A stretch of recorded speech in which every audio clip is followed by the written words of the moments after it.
It started with one lie. The 2020 election was stolen from Donald Trump. That lie grew and grew. Ballot recounts and audits, restrictions on future voting, deliberate attempts to overturn those election results, and then the big whammy, the January 6th insurrection of the United States Capitol.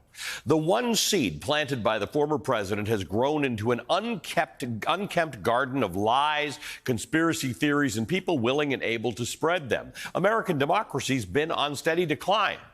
For years, we've been trying to make sense of it. How can one party seem so opposed to the single principle on which this nation was built? Well, here's one school of thought. Maybe it's not that the far right wants to tear democracy down. Maybe they never believed in its existence in the first place. For decades, there's been a misguided philosophy that America is not, in fact, a democracy, but it is rather a republic. Now, the two are not mutually exclusive, and this argument is age-old in America, but had a resurgence in popularity in the thick of the Cold War, thanks to the John Birch Society. It was a private organization founded by a man named Robert Welch. Welch was a candy mogul. His company invented the candy bar on a stick known as the Sugar Daddy, but that's neither here nor there. His creation of the John Birch Society is the thing that was of greater influence to the world as we know it. The intent of the John Birch Society was to fight communists, to preach small government and save the country from a global conspiracy of leftists.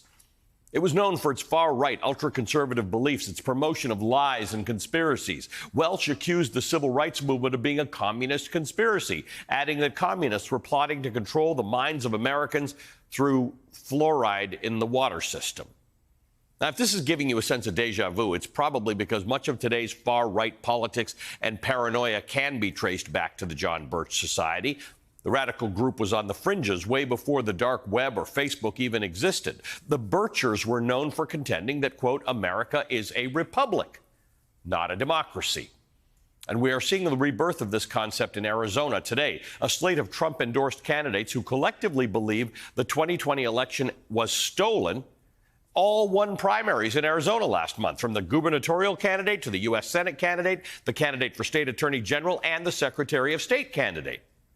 Robert Draper with the New York Times Magazine points out how Arizona Republicans are increasingly committed to discrediting the idea of democracy itself. Draper says he's observed state Republicans express a, quote, hostility not just to democratic principles, but increasingly to the word democracy itself, and that it's distinct from anything he's encountered in over 2 decades of covering conservative politics. Draper quotes a precinct committee woman who lost a bid for a state House seat, saying, quote, we are a constitutional republic. Nowhere in the Constitution does it use the word democracy. When I hear the word democracy, I think of the democracy of the Democratic Republic of the Congo. That's not us. What the committee woman is asserting is an idea that comes from a particularly narrow and selective interpretation of the U.S. Constitution, in which America is defined as a constitutional federal republic. A democracy is defined as a government by the people, where the supreme power is vested in the people and exercised directly by them or by their elected agents. Essentially, a government in which the people vote. A republic is defined as a state in which the supreme power rests in the body of citizens entitled to vote and is exercised by representatives chosen directly or indirectly by them, a.k.a. the people vote, but the power is exercised through lawmakers, which may sound familiar for America. But to take the definition of republic as a rejection of democracy is disingenuous. The main difference in the particular case of the United States Constitution is the extent to which citizens directly control the process of making laws. And some argue that our constitutionally mandated use of the electoral college system, as opposed to the popular vote, means America is not, in fact, a true democracy.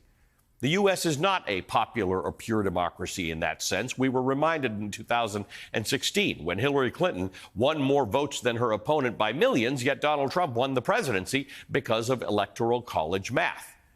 But we do have representative democracy in this country, and that means our freedom comes from our right to choose who best represents our interests as a nation. And at the core of this attempt to disparage the idea of democracy is the far right's view that voting itself is an existential threat. Voting restrictions, voter suppression, gerrymandering, redistricting, the dismantling of the Voting Rights Act are all a product of this new republic. Your power as a citizen scares them. Your vote threatens them.